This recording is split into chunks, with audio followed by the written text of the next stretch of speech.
जय सिया राम। दोस्तों, आजकल किसी भी टीवी चैनल अगर आप खोल दिए तो उसमें से कई ऐसे आपको देखने को मिलेगा जो श्री राम जी से लेकर है। और क्या है, हमारे ही देश में हमारे देश की विडंबना देखिए, बड़ी दुख के साथ कहना पड़ रहा है कि हमारे देश में हमारी आराध्य श्री श्री प्रभु राम की इतनी बड़ी निंदा हो रहा है और उनको लेकर इतनी आगजनी फैलाई जा रही है। ये सिर्फ हमारे देश की दुर्भाग्य ही कहा जाएगा। दोस्तों, राम और रामायण ये एक ऐसी चीज़ें हैं जो हमारी यूँ कहीं हमारे डीएनए में स्थित है। अगर हमारे डीएनए में अलग है, यह हम कह नहीं सकते। राम और रामायण इससे लेकर ही तो हमारी आस्था है। हमारी भारत की संस्कृति, हमारी भारत की पहचान राम और रामायण से जुड़ा हुआ है। लेकिन उन बेवकूफ़ों को कौन समझाए? हमारे ही देश में जन्म भगवान श्री राम की जन्म का प्रमाण तक मांग चुके हैं और उनको दिया के जा चुका है। इससे और बड़ी दुर्भाग्य क्या हो सकता है? किसी भी देश में आप इसी तरह का नहीं देख सकते सिवाय हमारे देश के अलावा। लेकिन आज हम बात, आप कई वीडियो देख चुके होंगे, आज हम बात करेंगे कि हमारे देश में जिस रामायण को लेकर, जिस श्री राम को लेकर तरह तरह के लोग बात करते हैं कि उसका सबूत क्या है राम, क्या है रामायण।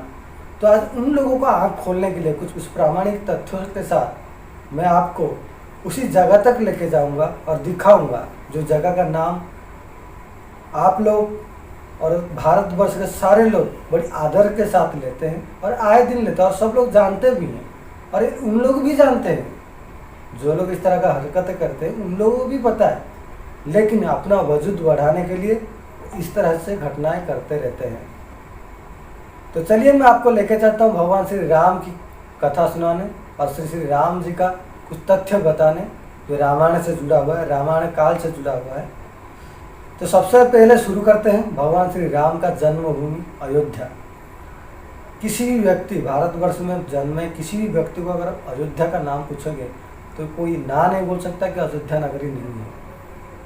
आज की डेट में उत्तर प्रदेश में स्थित अयोध्या नगरी, जहाँ श्री श्री राम जी का जन्म हुआ था। मैं सिर्फ भारतवर्ष की बात बताऊंगा, उसके बाद दूसरे देश में आपको लेके जाऊंगा। भगवान श्री राम से जुड़े और रामायण काल से जुड़े जगह के बारे में और कुछ अनहोनी नहीं बताऊंगी। कोई सोचेगा कि एक चमत्कार बताए, कोई सोचेगा कि काल्पनिक कथा बताए। नहीं, जो चीज़ आप आए दिन अपने मुख में लेते हैं और उस जगह पे आप आए दिन घूमने के लिए जाते हैं, उसी जगह का ही नाम बताऊंगा। और आप लोग उन लोगों को बताइए और उनको पहचान करवाइए हमारे भारत की और हमारी जो रामायण के साथ जुड़ी और श्री राम जी के साथ जुड़ा हुआ उस स्थान के बारे में। तो सबसे पहले हो गया अयोध्या, श्री भगवान श्री राम की जन्मभूमि। उसके बाद आता है भगवान श्री राम की विवाह संपन्न हुआ था यहाँ पे नेपाल, जो आज की डेट में नेपाल कहा जाता है, क्योंकि माता जानकी यानी माता सीता माता का दूसरा नाम जानकी है। तो जनकपुरी आज की डेट में जनकपुरी कहा जाता है। आज भी अगर आप नेपाल चले जाओगे तो माता जानकी के नाम पे मंदिर भी है और बड़ी आदर के साथ वहाँ पर पूजा की जाती है। लेकिन वहाँ पे घटना है, इसी तरह का आगजनी देखने को नहीं मिलता सिवाय हमारे भारत के अलावा। उसके बाद आते हैं जब श्री भगवान राम वनवास गए थे, रास्ते में कई ऐसे साधन होकर गए थे और कई ऐसे जगह होकर जो उसका जगह का नाम आज भी हमारे मुख में आता है और उस जगह आज भी स्थित है, कहीं ना कहीं राज्यों में स्थित है। पंचवटी हो गया, भगवान श्री राम, माता सीता और लक्ष्मण जो पंचवटी गए थे, जहाँ पे माता सीता का हरण हुआ था। पंचवटी जो आज की डेट में महाराष्ट्र में है, आपको यकीन मानिए महाराष्ट्र में है और सब लोग जाते भी हैं वहाँ पे घूमने के लिए। आज भी कई मुनि ऋषि वहाँ पे तप करते हैं। उसके बाद सुग्रीव गुफा जो ऋषि सिंह पर्वत के ऊपर विद्यमान है, आज भी अगर आप जाओगे तो उस गुफा का दृश्यमान आपको हो जाएगा। एक ऋषि की श्राप की डर से बाली ने वहाँ पर जा नहीं पाया, जिसकी वजह से सुरक्षित सुग्रीव जी ने वहाँ पर दिन गुजारा किए थे। उसके बाद आता जीता जाता उदाहरण रामेश्वरम। भारत की 4 धामों में से एक है रामेश्वरम, जो श्री भगवान राम ने स्थापना की थी। और वहाँ पे आज भी हमारे 4 धामों में से एक गिना जाता है। और आज भी हम कई लाखों ऐसे तीर्थयात्री वहाँ पे जाते हैं, हर दिन जाते हैं। सबसे बड़ी जिंदा उदाहरण है राम सेतु। दक्षिण भारत के शुरू से होता है और श्रीलंका के जुड़ा हुआ है। राम सेतु 30 किलोमीटर का दूरी पर है, जो नासा ने भी प्रमाणित कर चुका है कि ये मानव से बनाया हुआ है। कुछ साल पहले जब सुनामी आया था, वहाँ का पत्थर टूट के तैर रहा था, तो उसी पत्थर को लेकर जो अध्ययन हुआ था, तो पता चला कि रामायण काल का है। उससे बड़ी और उदाहरण क्या दे सकते हैं? ऐसे कई सारे उदाहरण है। फिर दक्षिण भारत में ये आता है अगस्त्य मुनि, जिन्होंने माता नर्मदा को कमंडल से निकाला था। भगवान शिव से प्रार्थना करके अपनी कमंडल के जरिए से उत्पत्ति की थी माता नर्मदा को। और पूरे दक्षिण भारत का जो भाषा है, भगवान शिव जी से मुखस्थ होकर उन्होंने वो भाषा का भी उत्पन्न किए थे, जो आजकल दक्षिण भारत में तमिल, कन्नड़ा के रूप में, मलयालम इसके रूप में बोला जाता है। तो इसी तरह का है भारत में रामायण काल से जुड़ी कुछ कथा और भगवान श्री राम से जुड़ी कथा। आगे चलते हैं श्रीलंका, जो कि रावण का गढ़ कहा जाता है। आज भी रावण का गढ़ मौजूद है। अशोक वाटिका आज भी मौजूद है। जब भगवान राम ने रावण के साथ युद्ध किया था, तब इंद्रजीत ने लक्ष्मण को शक्ति प्रहार किया था, जिसकी वजह से उन्होंने मूर्छित हो गए थे। और उनकी मूर्छित को वापस करने के लिए रातों रात हनुमान जी ने हिमालय की ओर गए और वहाँ से एक पर्वत को उठा के लेके आए थे, जिसका नाम था द्रोणागिरी पर्वत। और वो पर्वत में जो जड़ी बूटी था, वो आज भी श्रीलंका में पाया जाता है। जब श्री लक्ष्मण जी का उपचार हुआ था, तत्पश्चात वो पत्थर को हनुमान जी ने 2-3 टुकड़ों में फेंक दिया था। फेंकते फेंकते 2-3 टुकड़ा हो गया था। और जहाँ जहाँ पे पर्वत का टुकड़ा गिरा है, आज भी हिमालय की जैसे वहाँ पे भी जड़ी बूटी पाया जाता है। हनुमान जी ने जब लंका दहन किया था, लंका को जला दिया था, आज भी उसी लंका का अवशेष, जो जला हुआ अवशेष मिलता है काला मिट्टी के रूप में। श्री हनुमान जी ने पहली बार श्रीलंका में पैर रखा था, चट्टान के ऊपर पैर रखा था। और इतनी ताकत लगी थी वो पैर रखने में, चट्टान नीचे धंस गई थी। और वहाँ पे आज भी उसी पैर का निशान है। कई वीडियो में आप देख चुके होंगे, अगर आप गए नहीं हुए। जो गया वो तो देखा है, जो नहीं गया ये वीडियो में देख चुका है। उनके अलावा श्रीलंका, भारत, नेपाल तो हो गया, उसके अलावा अगर आप इंडोनेशिया चला जाओगे, इंडोनेशिया जो कि सबसे ज़्यादा आबादी वाला मुस्लिम कंट्री है, वहाँ पे भी श्री राम जी के नाम पे, अगर आप यकीन नहीं मानोगे, वहाँ पे जो लोग रहते हैं ना, सबसे पहले राम लगाते हैं। अपना नाम पहले राम से उच्चारण होता है, उसके बाद उनका नाम आता है। आपको यकीन नहीं आता है तो आप सर्च करके देख लीजिए, इसको पूछ लीजिए। लेकिन वहाँ पे कभी भी आपको सुनने में नहीं आया होगा कि रामनवमी के दिन कुछ हिंसा आगजनी हुआ होगा, या चैनल में आपको सुनने को नहीं मिलेगा इंडोनेशिया में ऐसा आगजनी होता हो। वहाँ पर मुस्लिम कंट्री है, लेकिन हमारे देश में ऐसा हुआ। उसके बाद थाईलैंड चले जाइए, म्यांमार, मॉरिशस से कई ऐसे देश है जो राम को, चाइना भी राम की वजूद को माना गया है, फिर भी वहाँ पे कभी आपको इस तरह का आगजनी होते हुए देखोगे नहीं, सिवाय हमारे भारत के अलावा। ऐसा क्यों होता है? कुछ साल पहले, यानी कि 500-600 साल पहले, तो मुगलों ने हमारे देश में आए थे। और कहाँ से शुरुआत किया था? सिंध प्रांत से, जो आज की पाकिस्तान में है।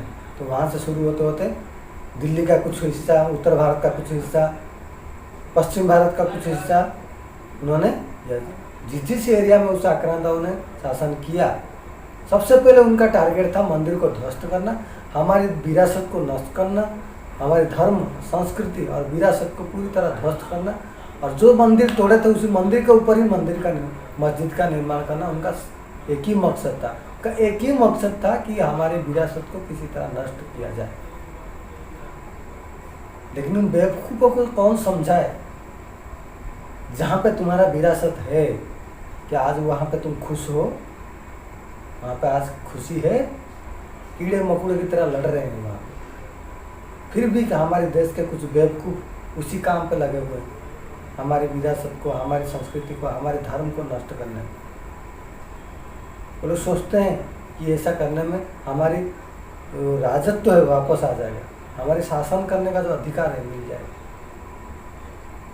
लेकिन याद रखिए, जो राम का नहीं वो किसी काम का नहीं। ये कई बातों, ये कई संत, कई महात्मा आपको सुना होगा, लेकिन आप देखोगे जिन्होंने भी राम का प्रमाण मांगा था वो उसकी अस्तित्व आज कहाँ पर है?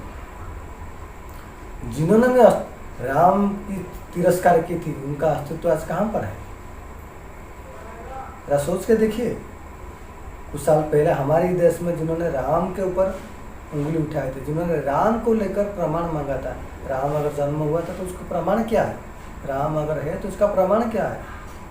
हमारे देश में कुछ लोग, कहीं और के नहीं, उनका एक ही मकसद था कि एक वर्ग को खुश किया जाए और उनके बलबूते पर शासन किया जाए। उनका मकसद कुछ नहीं था, वो एक वर्ग को भी वो खुश नहीं करते थे। उनका सिर्फ एक ही महत्व था कि देश के ऊपर शासन कैसे किया जाए। कोई मरे जिए उसका कोई मतलब नहीं, आज भी कोई मतलब नहीं। अगर आपको लगता है कि आपको कोई हिम्मत दे रहा है तो वो हिम्मत धरी की धरी रह जाएगी, कोई किसी का। उनका मकसद सिर्फ यही है कि शासन करना। इसलिए जरा सोचिए कि आगजनी करने से पहले बार सोच समझ कर करिए। और आप लोग अलर्ट रहिए। वो तो करने वाला किसी की आड़ में आकर कर रहा है, लेकिन हम लोग को अलर्ट रहना पड़ेगा। ये राम का देश, मर्यादा पुरुषोत्तम राम जिसे कहते हैं, एक मर्यादा के लिए जिन्होंने, एक मर्यादा, जो बातों की मर्यादा रखने के लिए आपने 14 वर्षों का वनवास ले लिए थे, उसे कहते हैं मर्यादा पुरुषोत्तम। मर्यादा का दूसरा नाम है राम। मर्यादा का दूसरा नाम है राम, जिसे हम मर्यादा पुरुषोत्तम का दर्जा देते हैं। फिर भी उन लोगों को अक्ल नहीं आ रहा। जिसकी आदर्श त्याग को सिखाता है। राम क्या है? राम एक व्यक्ति नहीं थे, एक व्यक्तित्व नहीं था। राम एक नाम नहीं था। राम क्या है? राम एक नाम नहीं है, राम एक व्यक्तित्व को दर्शाता है। कुछ ना होते हुए भी अपनी जिंदगी कैसे गुजारा कर सकते हैं, उसका नाम है राम। कोई साथ ना देते हुए भी अपनी जिंदगी कैसे गुजारा कर सकते हैं, उसका नाम है राम। अभाव के साथ भी जिंदगी कैसे गुजारा कर सकते हैं, उसका नाम है राम। हर परिस्थितियों में राम जुड़ा हुआ है। ये बात जितनी जल्दी आप समझ लोगे उतनी जल्दी आपके लिए अच्छा है। आजकल तो थोड़ी सी कुछ होता है तो हम रोते रहते हैं, लेकिन राम की कहानी सुनिएगा आप। राम क्या है? राम की कहानी एक बार सुनिएगा। भगवान श्री राम की कहानी सुने। उनको सुबह ही राज दरबार में जाना था, सुबह अपने सर पर ताज आना था, लेकिन सुबह मिला क्या? 14 वर्ष का वनवास, वो भी कैसे? एक सिर्फ 2 कपड़ा पहन के। जरा सोचिए, राम क्या है? राम उसको कहते हैं राम। जिन लोगों ने भी भगवान श्री राम के बारे में जानते नहीं, उनके बारे में क्या कहना। अगर आप जो भी जानते हैं तो अपने गांठ बांध के रख लीजिए। उनके अलावा और कुछ रास्ता है ही नहीं, है ही नहीं, है ही नहीं। इसलिए राम का नाम लीजिए और आगे बढ़ते जाइए। जो राम कार्य में रहते हैं उनके लिए कोई मुश्किल बड़ा नहीं होता, इतना आप याद रखिए। तो उसके साथ इस वीडियो को मैं संपन्न करता हूँ और आशा करता हूँ आपको ये वीडियो ज़रूर अच्छा लगा होगा। अगर आप लोगों को वीडियो अच्छा लगा होगा तो शेयर ज़रूर करिएगा, ताकि आगे भी उन लोगों को सीखने को मिल जाए। तब तक के लिए नमस्कार, जय सिया राम।